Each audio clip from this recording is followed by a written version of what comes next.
Seja muito bem-vindo e muito bem-vindo ao programa Cloudly. Aqui eu compartilho com vocês as boas práticas, as novas tecnologias, tendências e implementações em computação em nuvem no Brasil.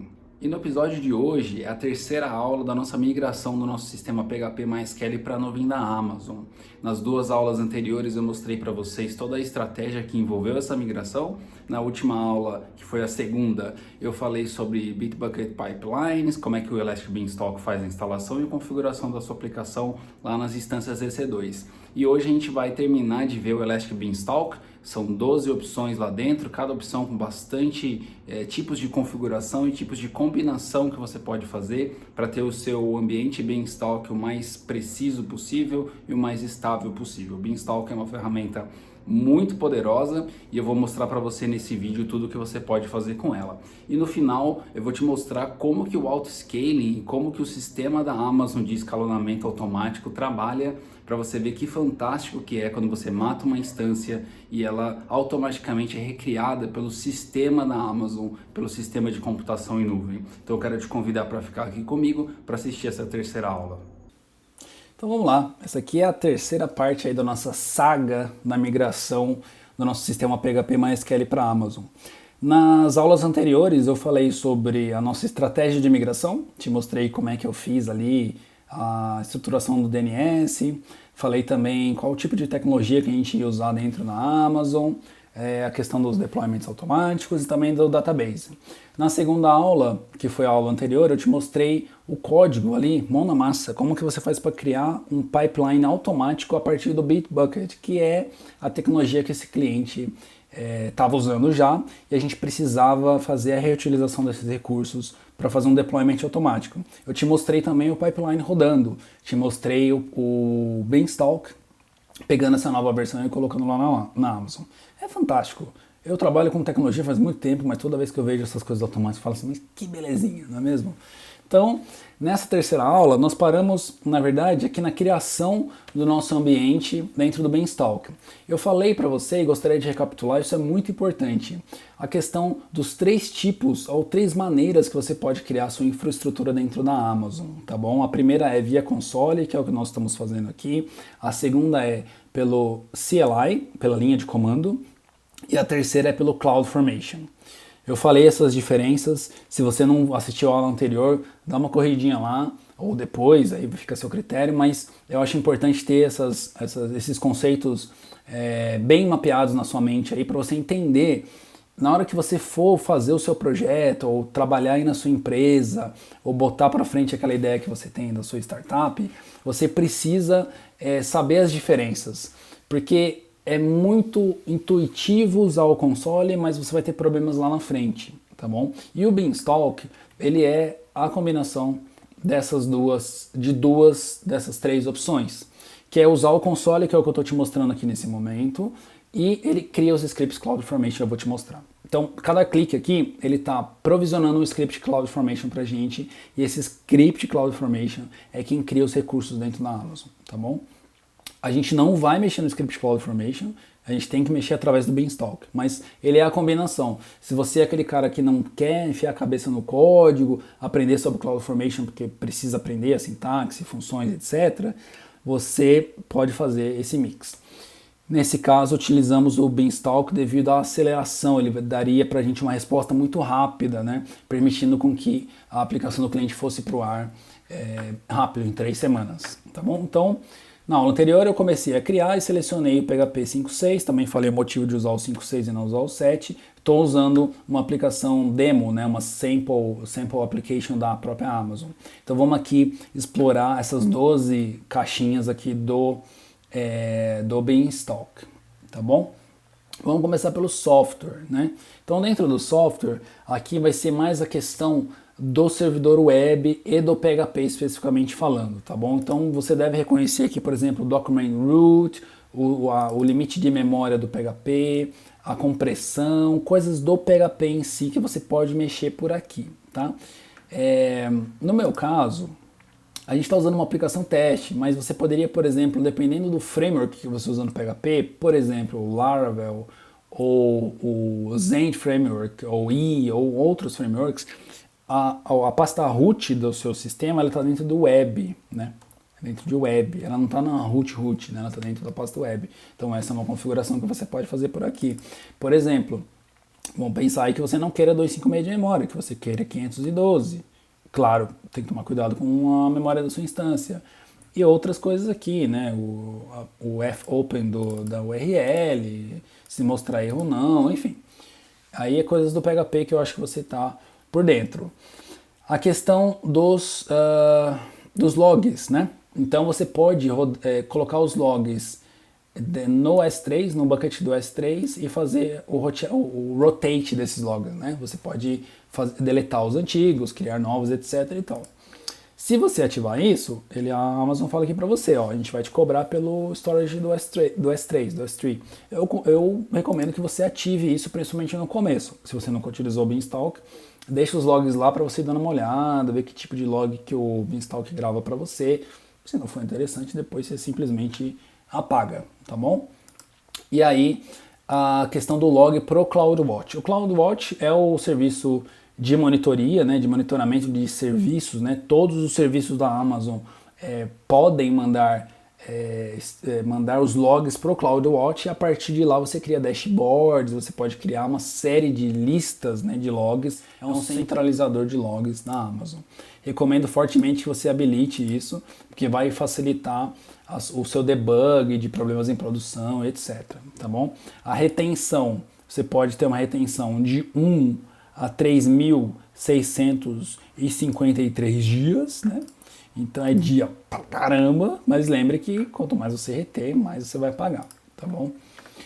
No meu caso eu vou deixar em 7. Isso também é aquilo que eu falei em outras aulas, ó. Toma cuidado com as opiniões, tem que ser tal jeito. É empírico. Se você está inseguro, começa com 30. A não ser que você tenha uma necessidade de negócio muito forte, mas começa com 30, depois vai diminuindo. Isso é log, tá? Para que você precisa guardar log? Pode ser alguma coisa da sua aplicação, mas começa com 30 e vai diminuindo. Eu tenho um conhecimento dessa aplicação que a gente migrou, que eu preciso de 14, 7 dias no máximo, tá? E o life cycle dos logs, né? Então, ó, isso também é uma coisa muito importante. Lembre-se que a gente está falando do ambiente cloud, onde instâncias são criadas e substituídas e eventualmente apagadas conforme a demanda ou conforme problemas, ou mesmo no seu comando. E essas instâncias, elas são efêmeras. O que significa efêmero? Um disco efêmero, por exemplo. Um disco efêmero, ele existe somente enquanto a instância existir. Se a instância for deletada, esse disco pode ser deletado também. Então ele vai embora, todos os dados que estão no disco vão embora junto com a aplicação, junto com a instância. Discos não efêmeros, eles persistem mesmo se a instância for deletada. Aqui é a mesma coisa. Você pode manter os logs mesmo se o ambiente, o environment for deletado, ou você pode apagar ou manter, tá? Então, traçando um paralelo entre instâncias efêmeras e logs é a mesma coisa, tá bom? Aqui é critério, tá bom? Precisa analisar se você precisa realmente disso ou não. Questão de propriedades. Essa é uma coisa muito bacana, mas é bem específico. Você pode criar aqui propriedades do ambiente e utilizar isso lá nas suas, no seu deployment ou dentro da aplicação também. É uma coisa bem bacana. Eventualmente eu falo aí para vocês, tá bom? Beleza, não vou salvar, que eu queria mostrar as opções. Vamos entrar na parte de instâncias. Aqui que a coisa começa a ficar interessante. Primeira coisa, qual o tipo de disco que as suas instâncias vão ter? Magnético, SSD ou IOPS SSD. O magnético é o tipo mais lento, né, e o menos recomendado pela Amazon. O SSD, né, isso é bem claro para você, e o IOPS é o SSD turbinado, quando você tem muita escrita e leitura no seu disco. Imagina uma aplicação aí que está gravando coisas no disco, lendo, gravando, lendo. O Provision IOPS é mais recomendado para você. No meu caso, SSD é tudo de bom. Tá? Eu poderia deixar no magnético também, tá bom? Se sua aplicação não tiver muito, assim, for uma aplicação simples, mas o SSD é o que está em voga aí. Qual é o tamanho do seu disco? Poxa, aí sim você precisa realmente analisar a sua aplicação e entender qual é o tamanho do disco. Lembrando que esses discos podem ser efêmeros. Então, se você tem arquivos no seu disco, na sua aplicação, que precisam persistir além do lifetime, né, além do ciclo de vida da instância, você não pode ter esses arquivos dentro da sua instância. Você precisa utilizar recursos externos, tá bom? Vou falar disso já já, mas só tenha isso em mente. Na sua instância, só podem ter arquivos que você consegue fazer o deployment automaticamente. Esses são arquivos que, por exemplo, um anexo que o seu cliente final colocou e você está gravando aquele anexo no disco da instância, quando a instância for deletada, vai embora, tá bom?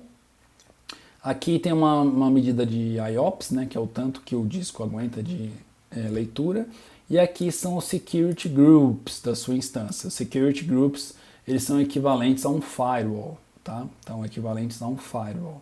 Então, vamos deixar aqui o default, porque a gente não mexeu em nada disso, vamos salvar.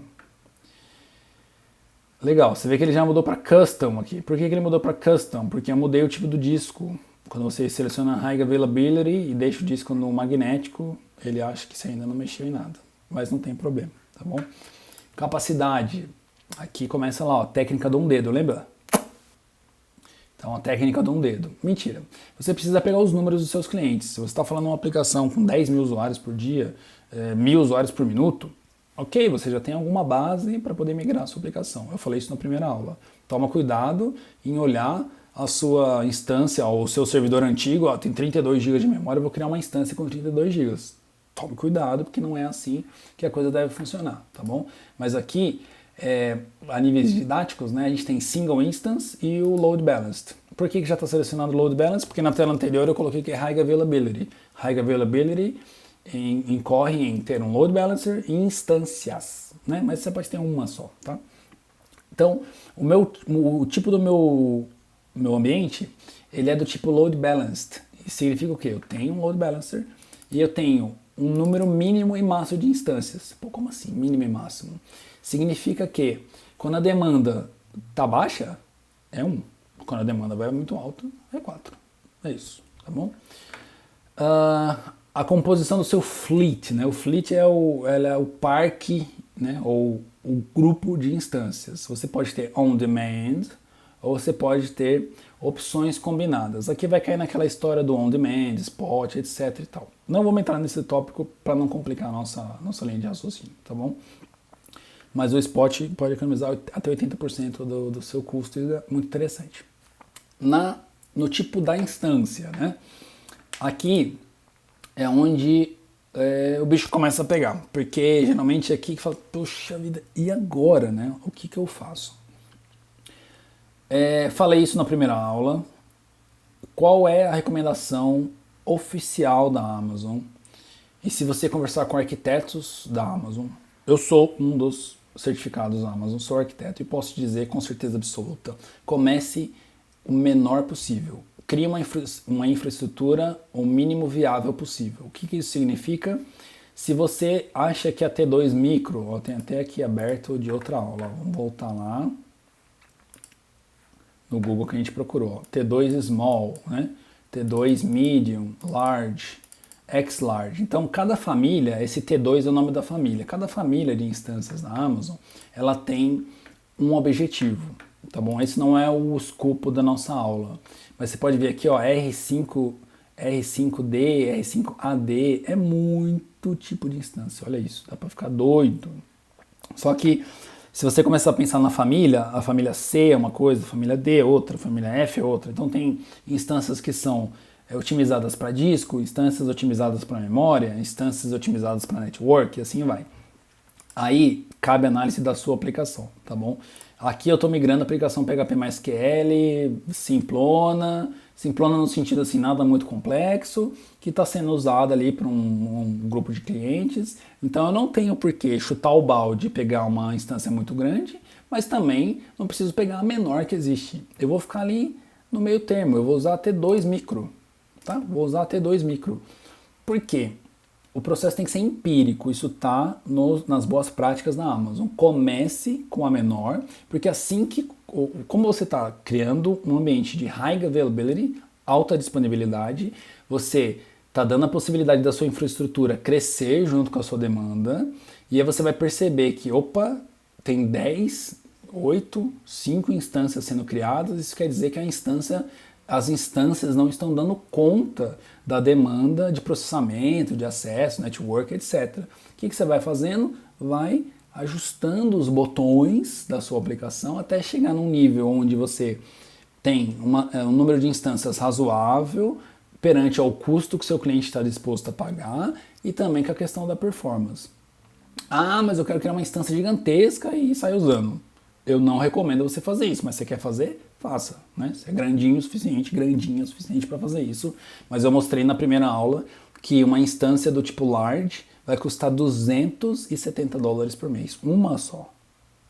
Só que a capacidade de processamento dessa instância é gigantesca.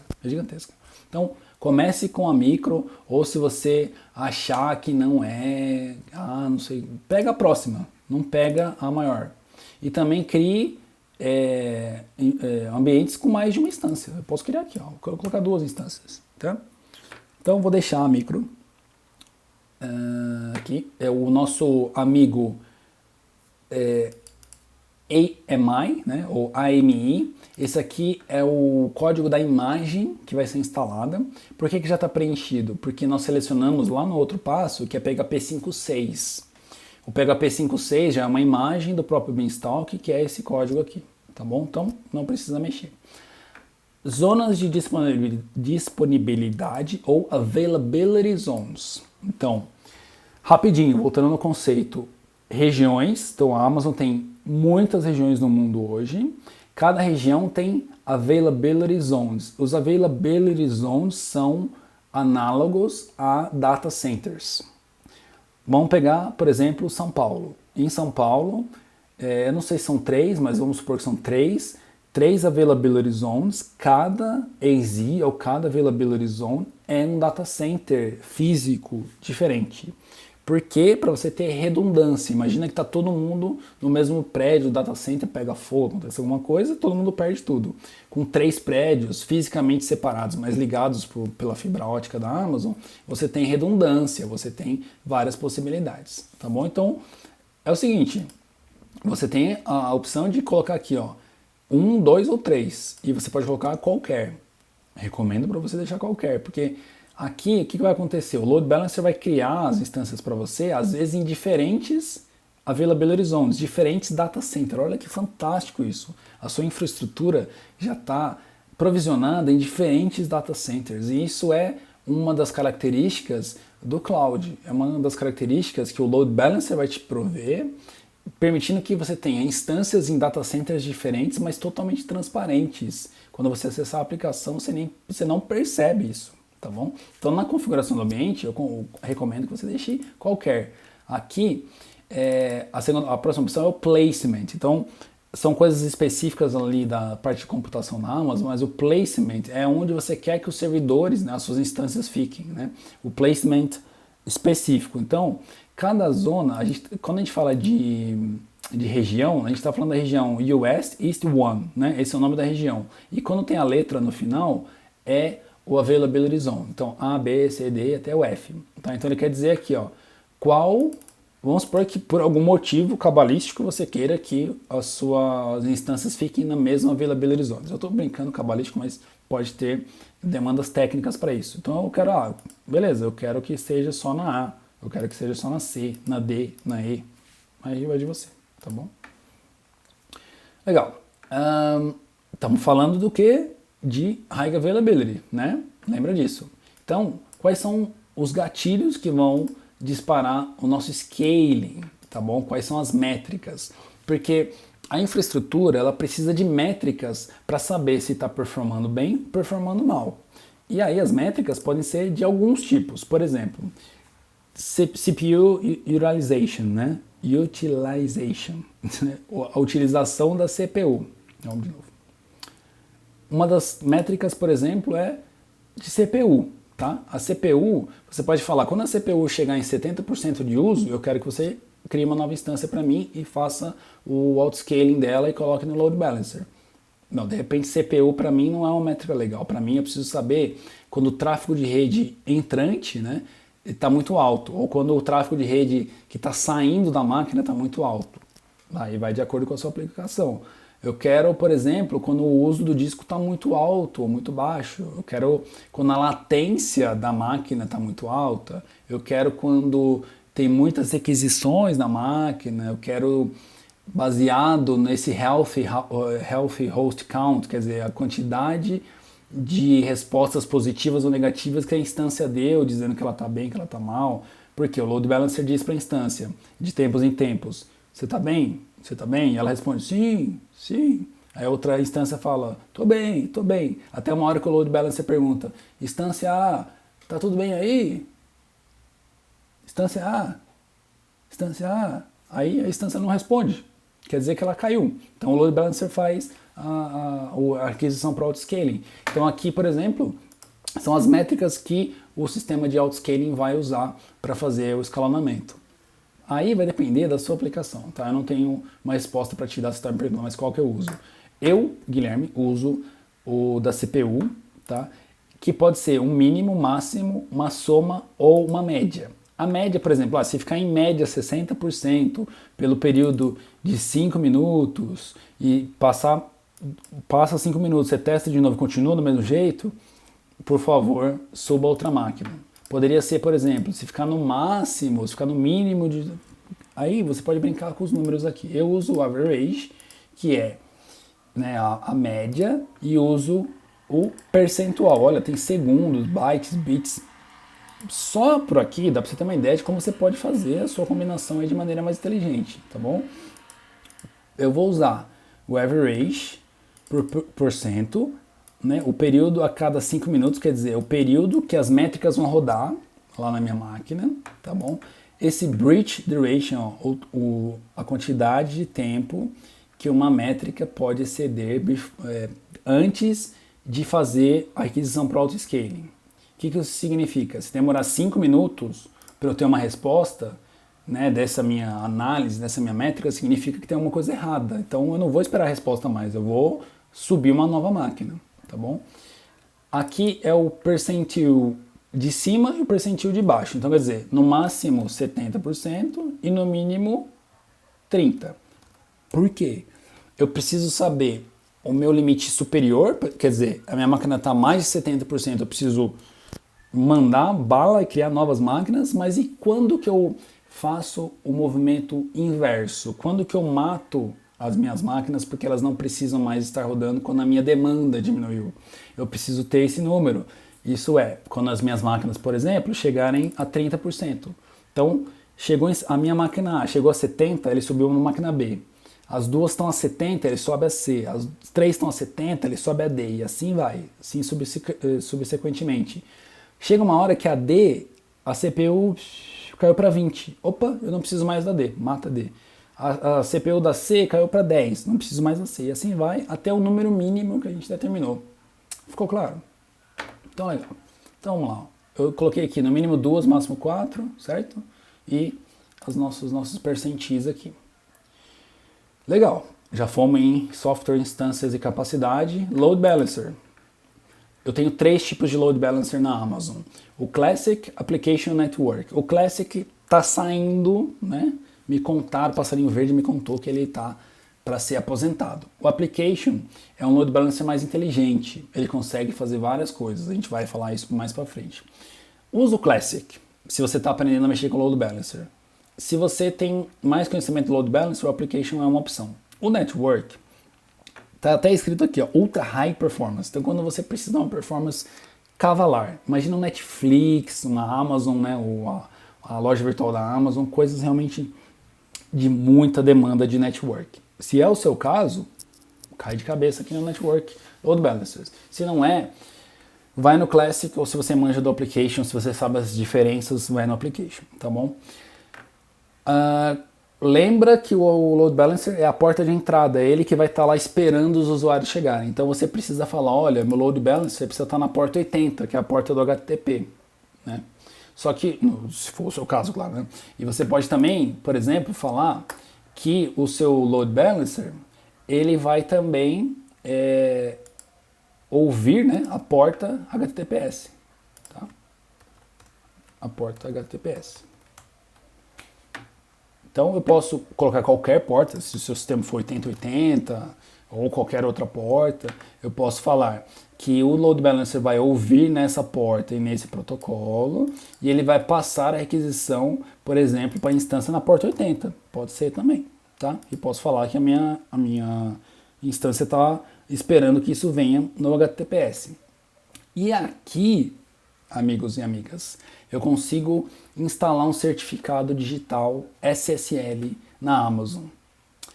A Amazon, se você hospedar a sua infraestrutura com eles te dão um SSL gratuitamente. A Amazon é um emissor de certificados SSL. Então, se você está pagando um SSL aí fora, né, hospedando fora da Amazon e está trazendo sua infraestrutura, que é o nosso caso, eu não preciso mais pagar.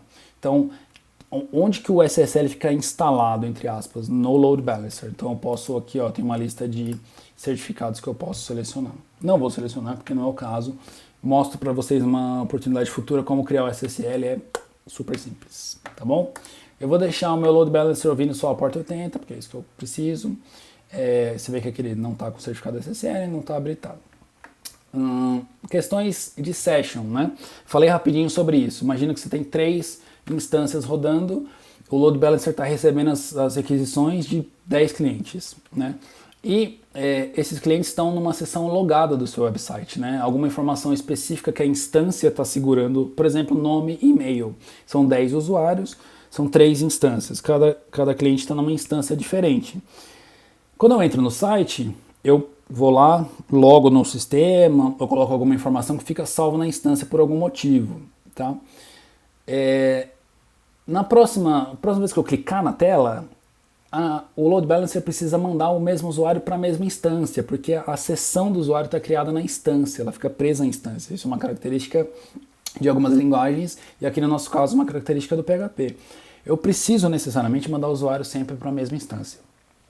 Isso é chamado de Session Stickiness, quer dizer, a session fica grudada na instância. Está até escrito aqui, ó. Quando o Load Balancer, né, tem um requisito para que a mesma sessão seja enviada sempre para a mesma instância EC2, tá bom? Sempre para a mesma instância de maneira constante. Isso é uma pergunta de prova da certificação e é um problema bastante comum que eu vejo por aí quando as pessoas migram e não se ligam nessa questão do Load Balancer. Qual que é o efeito colateral? O seu usuário loga no seu sistema, ele clica em alguma coisa, pum, está deslogado. Por quê? Porque o Load Balancer está fazendo o balançamento de carga entre as instâncias. E ele, se você não marcou isso aqui, ele joga para a instância que está mais disponível para ele, ou a próxima na lista dele. Se você marca isso aqui, ele manda o cliente, ou ele sabe, através de cookie, que aquele, por exemplo, o Guilherme vai para a instância A Maria vai para a instância B, o João vai para a instância C, independente se eles dão um refresh na tela, se eles clicam, etc e tal, tá bom? Ó, tô falando sobre o Load Balancer bem por cima, tá? Tem muita coisa aqui, muitos detalhes, mas só pra gente ter essa migração aqui feita. Isso aqui é muito legal também, aquilo que eu falei. Você pode ter instâncias em diferentes availability zones, ou zonas de disponibilidade. Então o Load Balancer precisa ser um cross-zone, quer dizer, ele precisa ter um olhar holístico sobre as zonas. Se você coloca o Load Balancer numa zona só, ele não consegue contactar instâncias de outras zonas. Isso aqui deixa sempre ativado, tá bom? O Connection Draining, né? Então lembra que o Load Balancer que recebe as conexões, né? Em quanto tempo ele vai drenar essas conexões, né? Depois forçar a fechar essa conexão com as instâncias. E a última parte, não menos importante, como é que o Load Balancer sabe que as máquinas estão em pé, funcionando ou não, respondendo ou não? Através desse Health Check. O Health Check é nada mais do que uma conexão de teste, o que a gente fala ali do handshaking, né? Ou um eco, né? Ou do que eu acabei de brincar com vocês no sentido assim, instância A, você está disponível? Ah, tá. Instância B, você está disponível? Sim. Instância C, você está disponível? Sim. Instância D. Instância D? Instância D? Não. Então mata a instância D, tira ela do pool de máquinas. Pode tentar contactar essa instância D depois, tira ela da lista de máquinas disponíveis, depois pergunta de novo se ela volta ela para a lista de máquinas. Só que como é que é feito esse health check? Esse health check é feito através de uma requisição PHP no nosso caso aqui, tá? É uma requisição do tipo GET que o load balancer faz na sua aplicação. Qual página que ele pode fazer isso? Ele pode fazer isso na index, que é o padrão, né? Então quando ele vai lá no index do seu sistema, ele pega a resposta HTTP, que tem que ser 200, que é o código o código HTTP da sua requisição. Tem que ser 200, que significa ok. Se for outro tipo de código, o load balancer sabe que deu algum problema lá.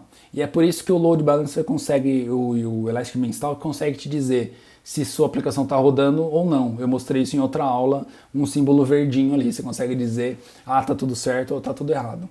Por padrão, ele vai no seu index, mas você pode fazer uma página, um script específico para dar uma resposta específica para o seu load balancer. Imagina que você quer dizer para o load balancer que uma instância está funcionando se algum dado do seu banco de dados está realmente inserido, se existir algum arquivo na sua instância, se acontecer alguma coisa. Aí pode ser qualquer coisa, pode ser uma rotina e você dá um 200 para ele se tiver tudo certo, ou você dá um código qualquer se não tiver tudo certo. Tá? Então aqui você pode deixar em branco, ele vai no index do seu sistema. Ou, por exemplo, eu poderia falar, você vai lá no meu script chamado healthcheck.php. E aí eu escrevo meu código ali dentro e dou um 200 para ele, retorna o código 200, tá bom? Vou deixar em branco e eu falo para ele, olha, qual é o timeout? Quando o load balancer vai na instância, ele espera por 5 segundos nesse caso. Se não responder em 5 segundos, ele fala, opa, essa instância aí está com problema. Qual é o intervalo que ele checa depois do o intervalo de checagem da instância. Então a cada 10 segundos ele vai lá. Tá tudo bem? Tá. Tá tudo bem? Tá. Tá tudo bem? Tá. Aqui tem um porém, né? O timeout e o intervalo, eles precisam ser sincronizados, porque se eu vou na instância a cada 10 segundos e espero 5, beleza, mas se eu vou na instância a cada 10 segundos e espero 11, não faz sentido, tá? Qual é o One Health Threshold? Quer dizer, o limite de requisições, o número de requisições que falharam, que eu vou determinar que a instância está com problemas. Isso é, eu vou 5 vezes na instância, 5, beleza, você não está funcionando, tiro você do meu mapa de instâncias e vou solicitar para o autoscaling uma nova instância. Legal, mas o que isso significa? Continha matemática bem simples. Se você checa a cada 10 segundos e você espera por 5 falhas, o que isso significa? São 50 segundos que a máquina pode estar fora do ar sem responder. E nesses 50 segundos você pode ter usuários vendo problemas. Tá? Fica a seu critério de ver se isso é adequado ou não para o seu caso. E qual o Healthy Threshold? Então é o número, né, de requisições que deram certo e que eu digo, beleza, essa máquina tá supimpa, tá na minha lista de máquinas legais. Beleza? Isso aqui é o load balancer. Vamos salvar. Vamos lá. Rolling Updates and Deployments. Aqui também tem a teoria dos deployments. Então tem uma aula que eu estou preparando que já me pediram sobre isso. Os tipos, os policies de deployment. Passando rapidinho. Lembra que o Beanstalk faz o deployment pra gente, baseado no nosso pipeline, que roda, que manda arquivo para S3, o S3 faz, etc e tal, tá? Isso aí tá nas outras aulas.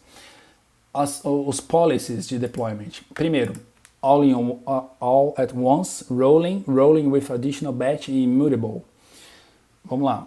All at once. Então, todas ao mesmo tempo. Se você tem 3 instâncias e eu tenho uma nova versão chegando lá do pipeline, o que o Beanstalk faz? Ele pega as 3 máquinas e instala as 3 ao mesmo tempo lá no Beanstalk. O que vai acontecer? As 3 máquinas estão sendo atualizadas, você pode ter períodos onde a sua aplicação está indisponível, períodos de downtime. Se isso não é um problema para o seu cliente, não é um problema para a sua aplicação, mete bala, não tem porquê. Só que se isso for um problema, quer dizer, você não pode ter períodos de indisponibilidade, o que vai acontecer? Você vai fazer rolling ou rolling with additional batch ou immutable. Mas vamos pegar o rolling. O rolling é o seguinte, você tem, por exemplo, 2 ou 3 instâncias rodando, ele faz uma, depois ele pega outra, depois ele pega outra. Então ele vai fazer uma por vez, tá bom? Rolling with additional batch. O que ele vai fazer aqui? Ele vai, se você, por exemplo, no mesmo caso, tem 3 instâncias rodando a sua aplicação, ele vai criar outras 3, tá bom? Outras 3 e vai instalar nessas 3 novas. A partir do momento que as outras 3 estão disponíveis, ele mata as outras 3 antigas e substitui tudo para você. Por isso que é additional batch. E aí você tem o immutable, né? O immutable, o que ele vai fazer? Ele vai criar uma infraestrutura completamente nova, não só de instâncias, né? Do additional batch que eu falei, de criar novas instâncias e aí só trocar quando tiver tudo certo. O immutable vai fazer a criação de outro load balancer, outro scaling group, tudo do zero para você. E aí o que a gente chama de blue-green deployments. Vai criar uma infraestrutura totalmente nova, instalar nessa infraestrutura nova, a partir do momento que a nova está funcionando, mata a antiga, tá bom? A diferença para o anterior é que aqui você não cria a infraestrutura inteira, você cria só instâncias novas e substitui. Tem muita coisa aí, tá, pessoal? Eu sei que é muita informação, mas só para você ter uma ideia. Aqui pra gente, eu vou deixar all at once, que não faz muita diferença, mas se você selecionar outras opções, você tem o batch size, você pode configurar tudo isso, tá bom? Aqui as configurações, aí depende do tipo de deployment que você está fazendo, eu vou pular isso porque é realmente definitivamente um tópico para as próximas aulas. E aí, quando você está fazendo esses immutable ou o additional batch, você precisa falar quais são as regras para você determinar que uma instância está rodando ou não, porque o fato dela existir não significa que sua aplicação está instalada, né? Não significa que a sua aplicação está rodando. Então você precisa saber quais são as métricas para você determinar que uma aplicação está rodando com sucesso ou não, tá? Essa parte do deployment ela é um pouco mais complicadinha. O que nós estamos usando para o nosso cliente atual? A gente está usando o All at Once. A gente começou utilizando o Rolling. Demora mais. Tá bom? Eu mostrei num outro vídeo o deployment acontecendo em questões de segundos, ali 1 minuto e pouquinho, se eu não me engano. Quando você tem o rolling, você está criando, você tem 2 instâncias, o deployment em si vai demorar mais, né? Porque você faz um, depois faz outro em sequência. E se você faz com additional batch, ele demora também e também incorre em mais custos, porque a infraestrutura está sendo duplicada para que você possa fazer o deployment separado. E immutable nem se fala, porque você está fazendo totalmente do zero, demora bastante. Mas isso é uma coisa fantástica se você está trabalhando com um cliente que precisa de alta disponibilidade no último, né, sem nenhum tipo de downtime. São coisas que só a computação em nuvem faz para você. O trocadilho não foi bom, mas tá bom. Legal, vamos lá. Questões de segurança. Aqui entra um pouco na questão do EC2 ou do EC2, né? O service role, né? As instâncias têm que ter papéis, né? E esse papel está vinculado ao Beanstalk. Por quê? O Beanstalk precisa de acesso à instância EC2 para poder fazer a instalação da aplicação. Ele precisa do acesso root na máquina para poder fazer tudo o que precisa. Isso já vem pré-configurado quando você cria um ambiente. Só que você pode, e é bastante útil, que você tenha acesso a essas máquinas para eventuais debugs, ou mesmo para dar uma espiada nela para ver como é que as coisas estão lá. Eu acho bastante útil. Então, por esse motivo, eu recomendo fortemente que você vincule a sua chave privada nessas instâncias que o Beanstalk cria com o auto-scaling, tá bom? Essa chave tem que ser criada lá na seção do EC2. E aqui o profile também já vem pré-configurado no Beanstalk, tá bom? Então, vincule a sua key pair ali, né, a sua chave de segurança, porque é importante. Monitoramento. Então vamos lá, monitoramento. Uma das grandes vantagens, eu falei isso em outras ocasiões, é que o Beanstalk não só provisiona, mas ele monitora para você, ele te manda alertas, e isso é uma coisa muito legal.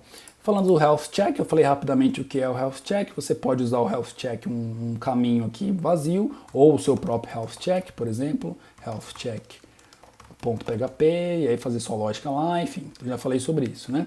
Você tem o tipo de relatório, né? Então aqui tem uma diferença entre o que o CloudWatch faz, o Enhanced ou o Basic.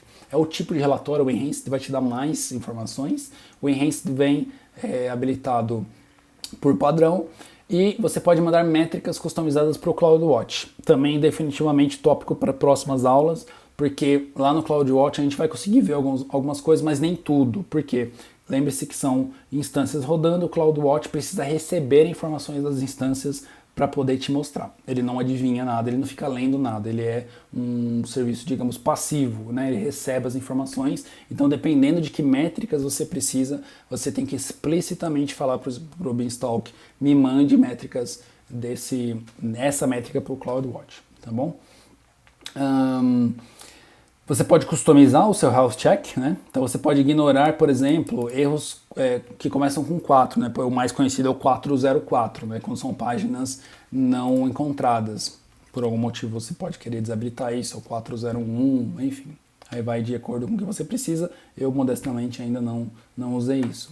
E você pode usar o health, né? Todas as checagens do health check, você pode mandar isso para o CloudWatch, né? Como eu disse. Você pode fazer o streaming para lá.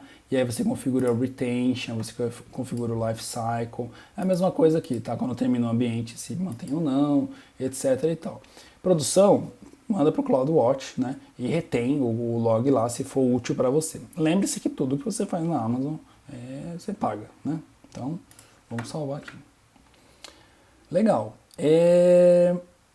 Managed Updates. Eu falei algum tempo atrás, não me lembro em qual aula. Qual é a grande vantagem de usar o Beanstalk e não criar as instâncias manualmente? Você pode fazer as atualizações de segurança automaticamente. O Beanstalk faz isso para você. Tanto de sistema operacional quanto do banco de dados, se você estiver usando, load balancer, todo tipo de manutenção. Você não precisa se preocupar com isso porque ele é um serviço gerenciado. Só que isso pode causar algum tipo de problema, né? Algum tipo de indisponibilidade. Então a Amazon pede que você diga qual é.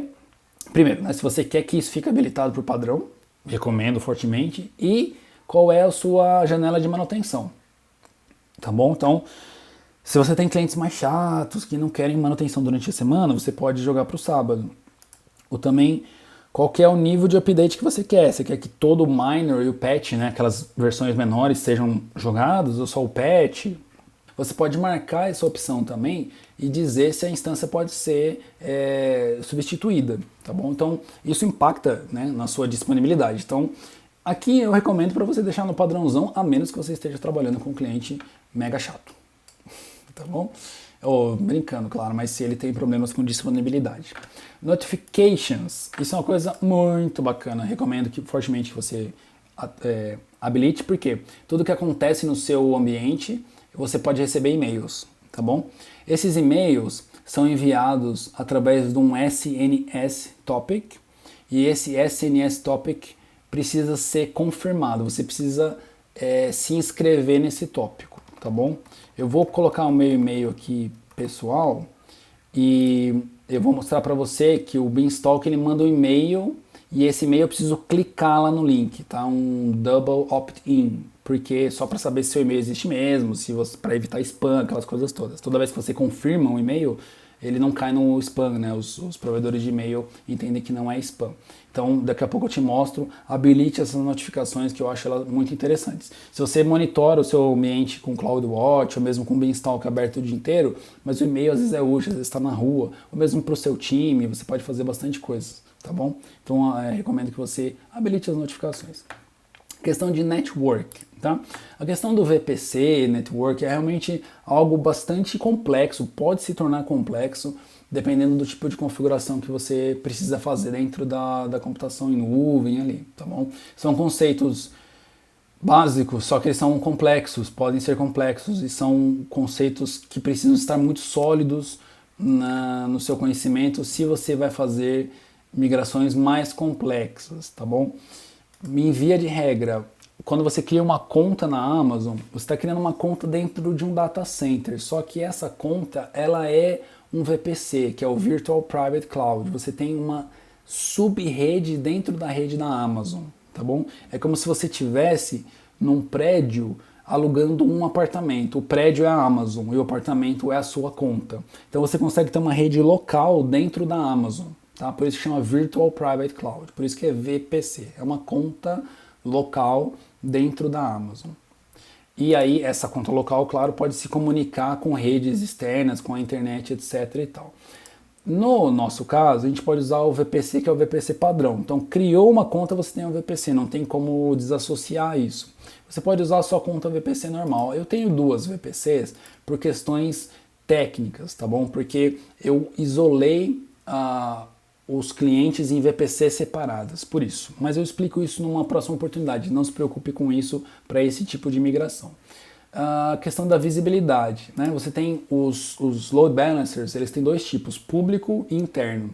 Interno, imagina que você tem aí uma intranet, e essa intranet está na Amazon. Então o load balancer pode comunicar dentro da sua VPC. No nosso caso não faz sentido, porque é um site, um sistema, ele precisa ser público, tá bom?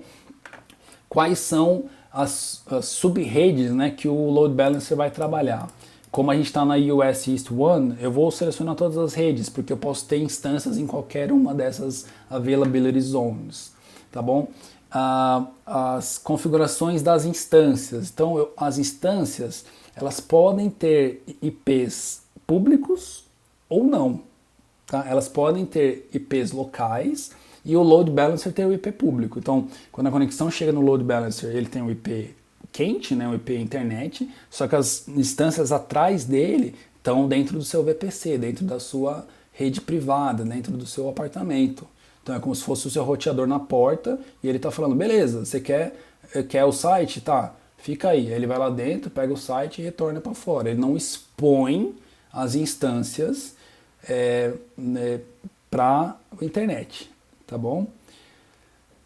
Aqui é uma questão de estratégia, tá bom? Então, recomendo para você, coloca public, vai dar tudo certo, mas tem estratégias diferentes que a gente pode discutir em outras oportunidades, tá bom? Me cobra sobre isso.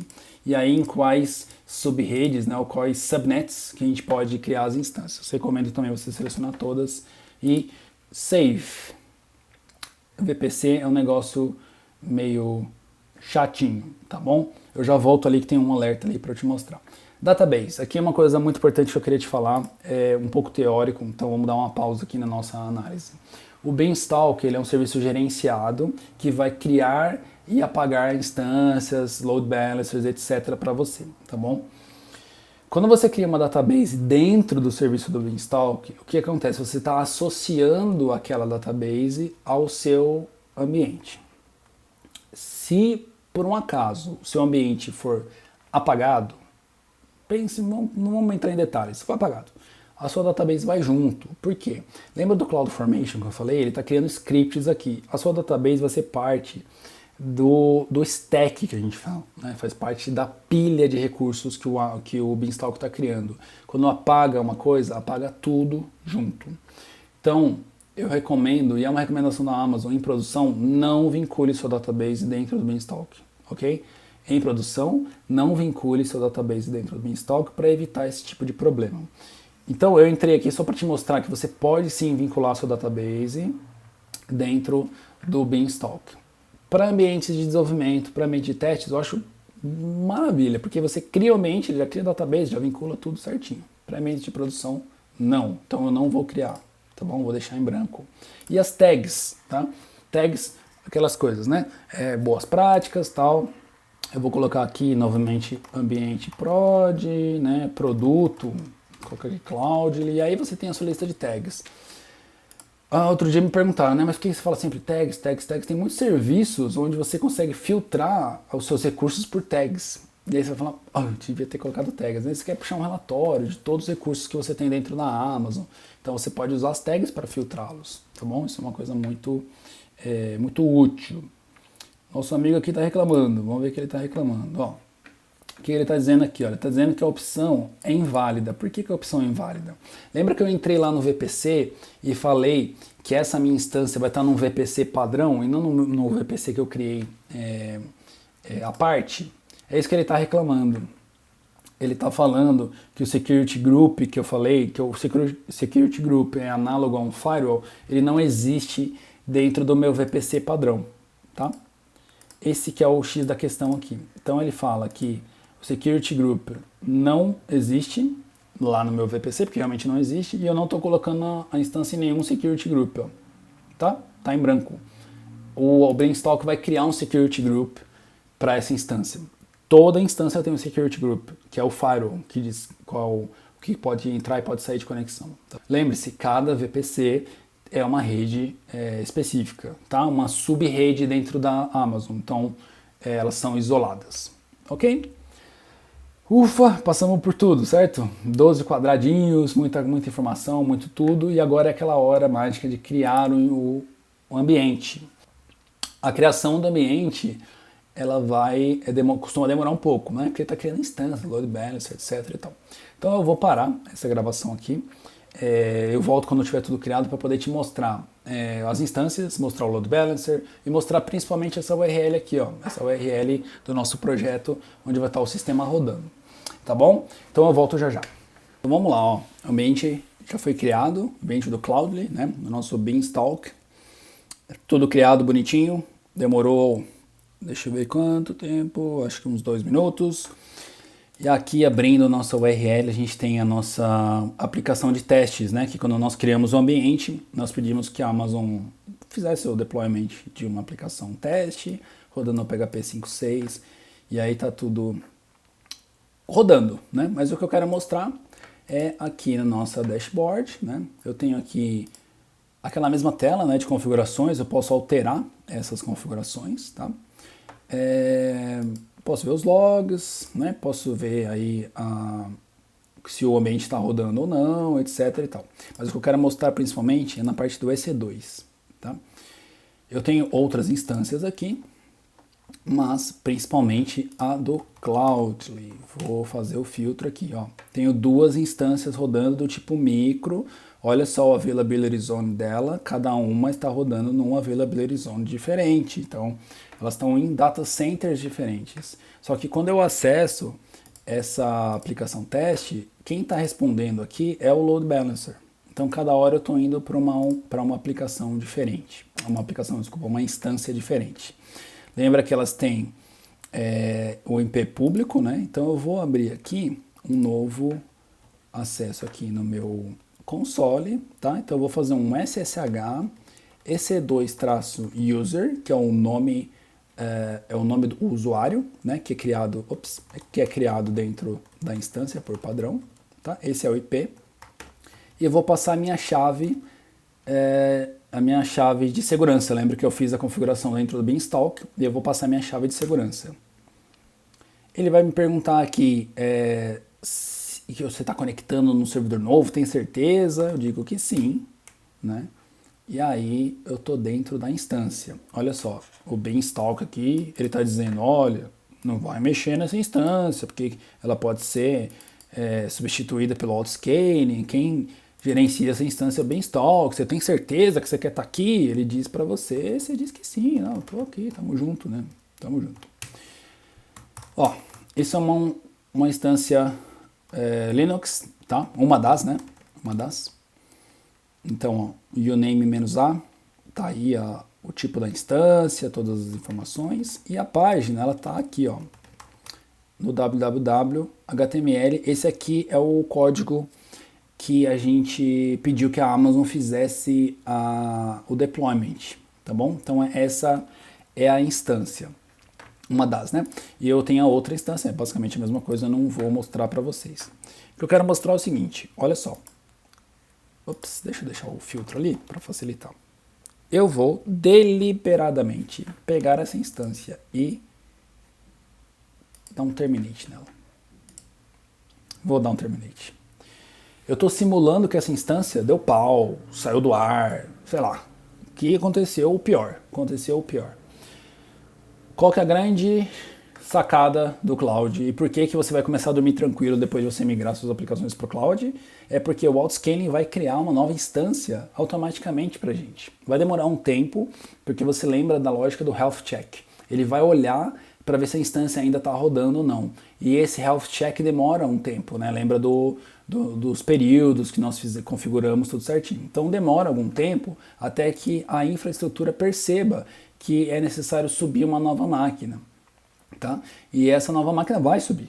Então você imagina que você está em uma reunião, você está dormindo, você está ocupado com outra coisa. E sua infraestrutura, ela é inteligente o suficiente para criar novas instâncias. O nome disso é auto-healing, tá? Ela se corrige sozinha, né? Não sei se isso está certo falar o português, desculpa matar o português, mas isso aí, ela se corrige, ok? Então ela vai subir uma nova instância sozinha aqui.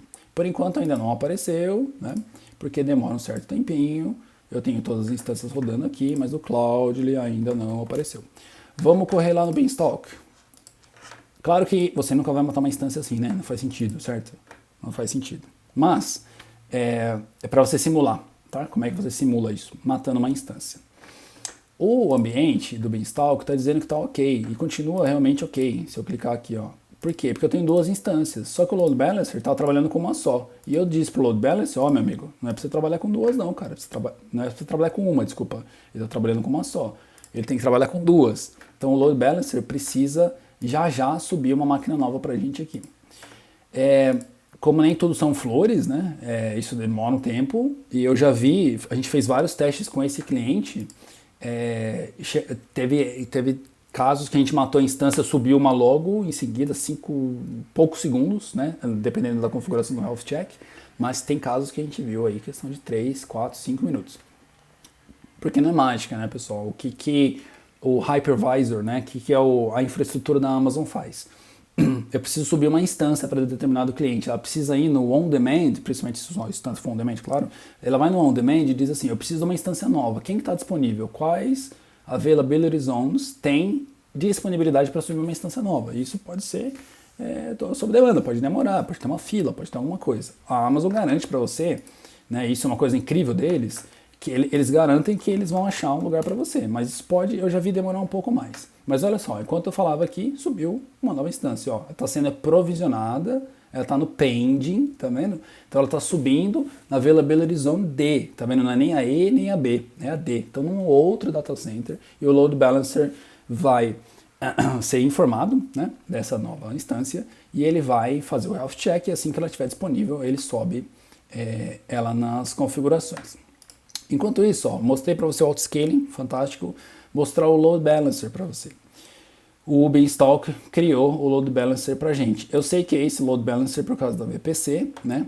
E aqui, ó, dentro do Load Balancer, eu tenho as instâncias. Ó, eu tenho duas instâncias. Uma tá fora de serviço, que foi a que eu matei, e a outra tá em serviço. E aquela lá que está subindo? Ela ainda não está disponível para o Load Balancer, porque ela ainda está sendo criada, o deployment está sendo feito, etc e tal, tá bom? Então isso é uma coisa que o Beanstalk faz para você. Olha aqui, ó, no Beanstalk ele está dizendo, olha, eu removi a instância do seu ambiente devido a um health check failure na instância EC2. Olha que legal, o Beanstalk faz o gerenciamento da sua infraestrutura para você conversando com o serviço da Amazon. Então quando você habilita uma notificação por e-mail, você também vai receber essa notificação aqui no seu e-mail, tá bom? Deixa eu mostrar para vocês o e-mail. Então, aqui está o e-mail. Quando eu fiz a configuração do Beanstalk, eu recebi esse e-mail aqui, pedindo, né, que eu faça o Confirm Subscription. Então, eu vou dar um Confirm Subscription aqui e agora eu vou receber as notificações. Então daqui por diante, toda vez que o ambiente mudar, ele vai me mandar uma notificação. Mas é a mesma notificação que a gente tem aqui no dashboard, tá bom?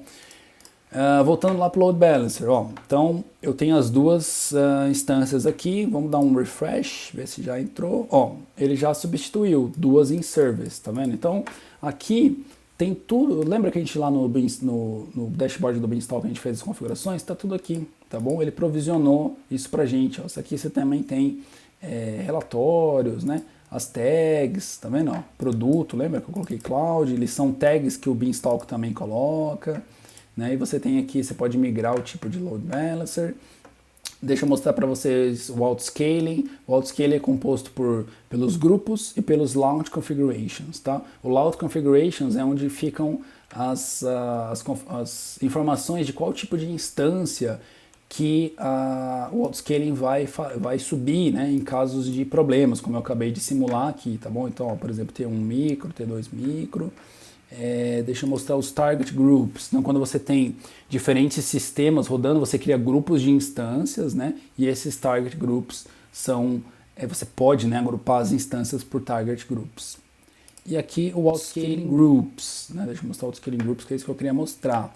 Ó, 2 instâncias da nossa aplicação Cloud. Então aqui tem o Active History, tá vendo? Ó, Terminating EC2 Instance. Então tem tudo aqui, é um mar de informação, é muita coisa mesmo, também digno de outras aulas para a gente explorar tudo isso aqui, tá bom? Mas o teste legal que eu queria mostrar é esse, de matar a instância e ver que a infraestrutura sobe uma outra instância automaticamente para a gente, olha, tem outro IP aqui, etc e tal, e aquela instância lá do SSH, ó, tá aqui, ó, tá vendo? The system is going down for power off, porque eu fui lá pelo console e matei ela. Então é isso, agradeço muito a sua companhia até esse ponto do vídeo, foi muita informação, mas se você tiver alguma dúvida, algum comentário a fazer, por favor, deixe seu comentário aqui, e eu espero te ver no próximo vídeo. Um grande abraço para você. Tchau!